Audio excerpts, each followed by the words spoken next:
que hem de fer és acostar al ciutadà precisament aquesta sensibilització que volem de la ciutadania pel que fa a la mobilitat. No?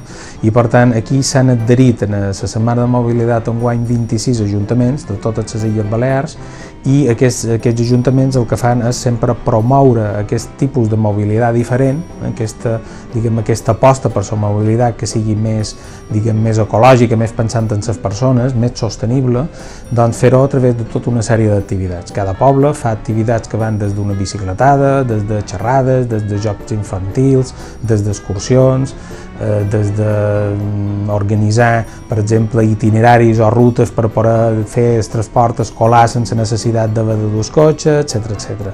I tot això doncs, és molt important perquè permet conscienciar la ciutadania i a la vegada cada poble ho personalitza en el seu àmbit.